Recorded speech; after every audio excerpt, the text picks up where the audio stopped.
us about the Coulomb gas of random supergravities. Thank you, and let me start by thanking the organizers. It's been a great conference. I learned a lot from several of the talks here.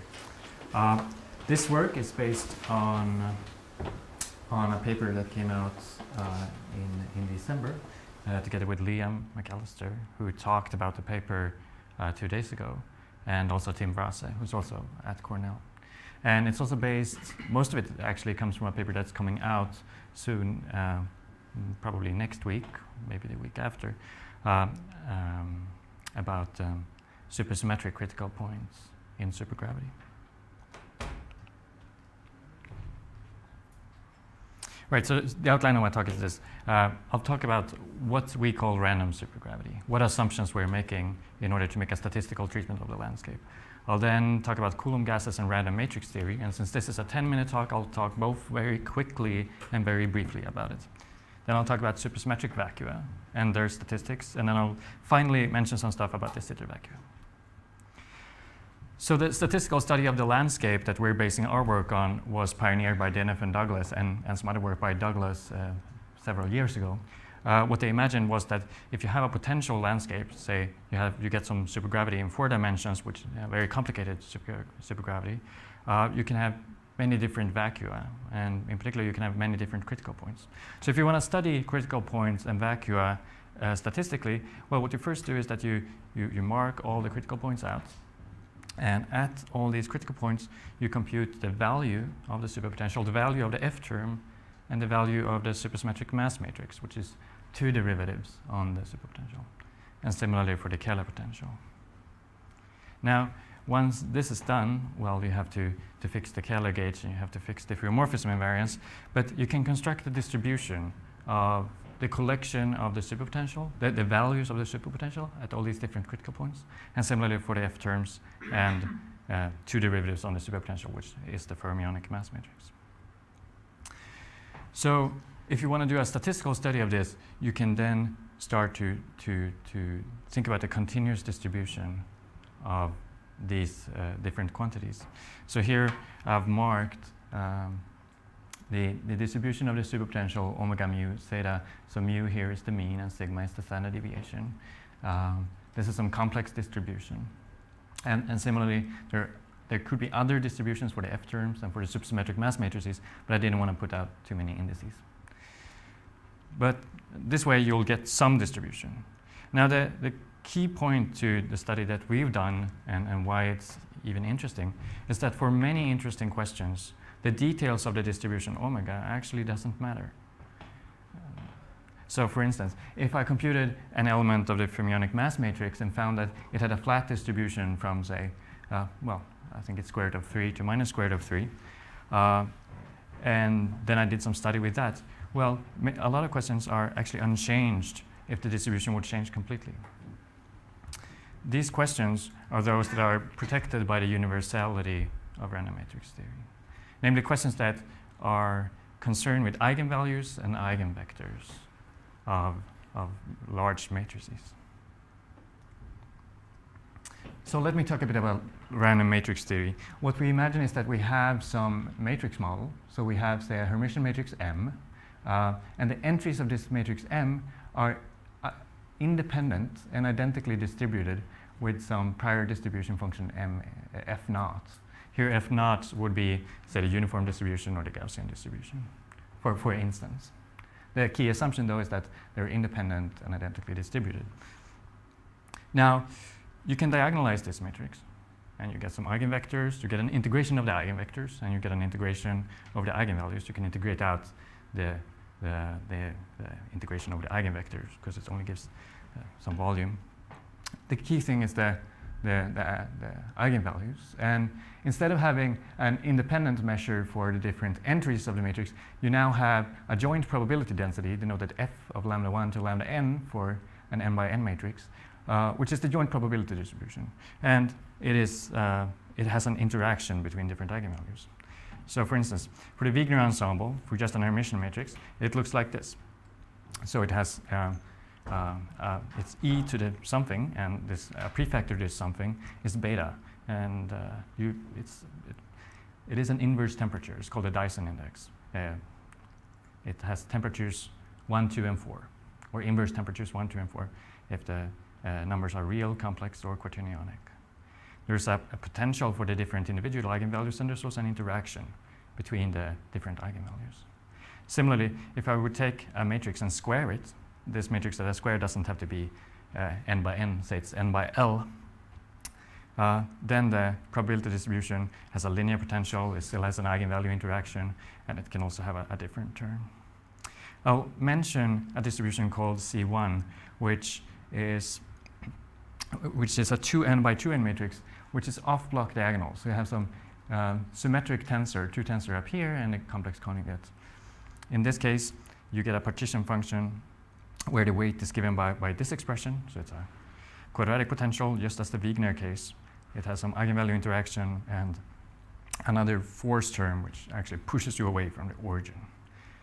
Now, once you have this, you can start to ask questions like, what's the typical bulk distribution?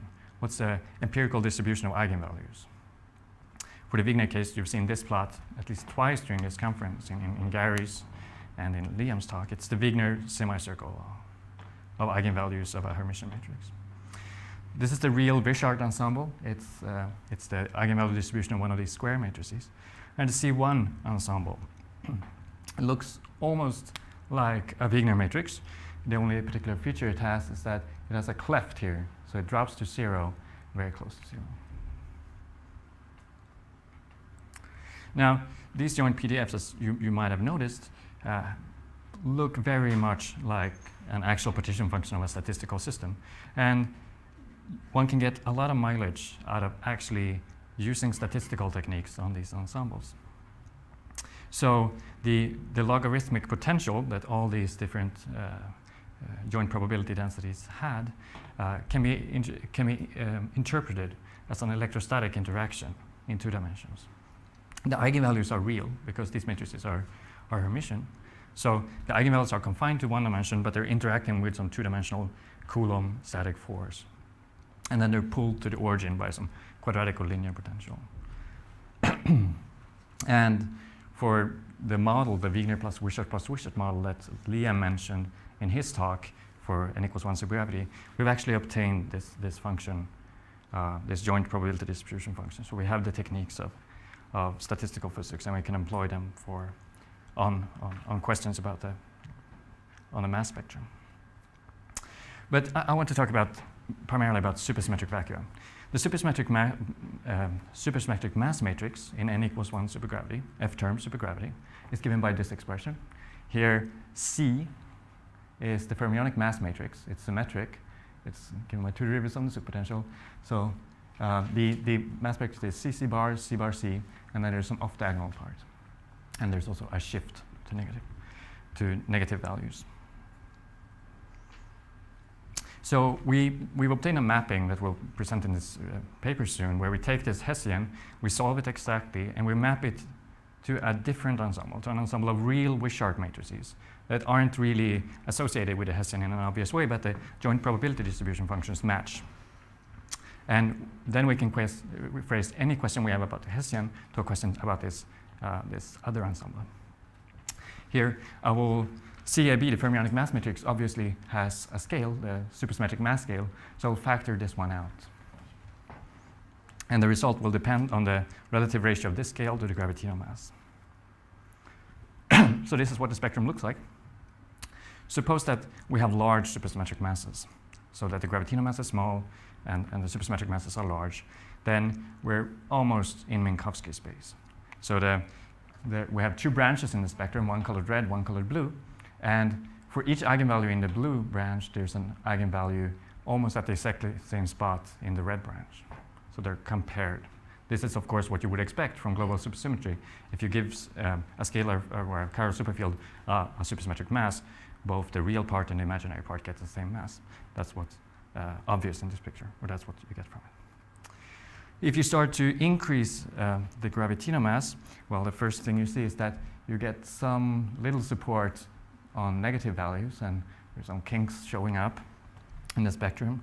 This gets more pronounced as you increase the value of the gravitational mass. I should say that the black line here is nothing we put in, but it is the Brighton-Lone-Friedman bound. So as you know that in ADS, fields with tachyonic masses are stable as long as they have masses above the Brighton line of freedom bound. This comes naturally out of the theory. So in this case, where m SUSY equals to w, the spectrum has a square root, 1/square root divergence close to the Brighton line of freedom bound, but there's nothing to the left of it by consistency. You see also here there's something funny going on. It's a very strange spectrum. It doesn't look like a semicircle or anything simple. If we continue to this process of increasing the gravitino mass, or the ratio of the gravitino mass to the supersymmetric mass scale, we see that the entire spectrum shifts to the left. So here, all the eigenvalues are tachyonic. There's also this cleft that appears, and it just continues. And here you see that what actually occurs at large values of the gravitino mass with respect to the supersymmetric mass scale is something that almost looks like the C1 ensemble, which can be understood from just looking at the mass matrix. All right, so I wanna spend 2 minutes talking about uplifting to the Sitter vacuum. So Liam, let me just summarize our results actually. So the spectrum, if you would ask one of these ADS vacua that's typically unstable to not have any tachyons, but still ask this question in ADS, this is the spectrum that you would see. So this is the spectrum in ADS, but conditioned that no eigenvalues are negative. So it's peculiar. The probability of obtaining this is suppressed by e to the minus n squared and then the w squared over m SUSY squared. This is an exact result, by the way. So let me go through the summary, both of Liam's talk and of my talk, because we've talked about essentially 4 different cases. The cases I've talked about was more brief, of course. So for generic critical points with spontaneous supersymmetry breaking, we've obtained that the probability that the smallest mass is greater than 0 goes like e to the minus c n squared. The spectrum has a sharp peak for the fluctuated, the positive definite solutions, the vacuum. If you go to an approximately supersymmetric critical point, the number of vacua are instead given by the area under the curve of the light blue histogram here to the right of 0 over the area to the left. It's a small number, but it scales like e to the minus n log n. So it's much more probable to have a vacua in this region, even though it's not really likely or generic. So in this supersymmetric breaking by uplift, the scaling that I talked about for tachyon-free supersymmetric vacua, in case m SUSY is smaller than nw, looks like this, as I said. But there's a different region, and that's when you increase the supersymmetric masses in ADS. And in this case, if you increase it enough, namely greater than nw, all the masses here in the ADS vacuum are to the right of 0. And furthermore, since there's a hierarchy between the gravitino mass, which is kind of the amount you have to uplift when you go to Minkowski space or a small de Sitter vacuum, small cosmological constant, one can estimate that these will be rather robust under uplift. But that last statement is more vague, since it contains some assumption about the uplift. But this statement is definitely true. So I'm out of time. So I'll just say that random matrix theory offers some really powerful and actually very enjoyable techniques for addressing a wide range of questions. Thanks.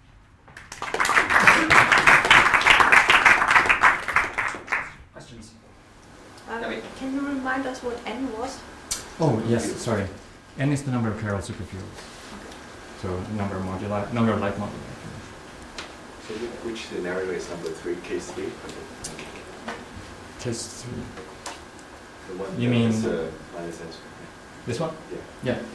This one is, for instance, suppose that the supersymmetric masses are stabilized at the order of the gravitino mass in ADS. This is what you would do maybe in KKLT or something like that. Then, yeah, this is the ADS minimum. Yeah, this is not the typical spectrum at the ADS minimum, but this is us going to the ensemble, the full PDF, the full joint probability distribution at the ADS minimum, and requiring that the smallest eigenvalue is 0 or greater. If you want to explore the landscape of theories with higher supersymmetry, like maximal supersymmetry, can you also do random matrix theory, or theories with a lot of symmetry are not random, or what? No. I mean, I think it would be possible. Absolutely. It would probably look very different. We've looked at some simple tweakings of the n=1 thing, like we're taking special Kähler geometry for the field space. That didn't help, but it's an interesting question, and one can definitely do it. Yes, thank you.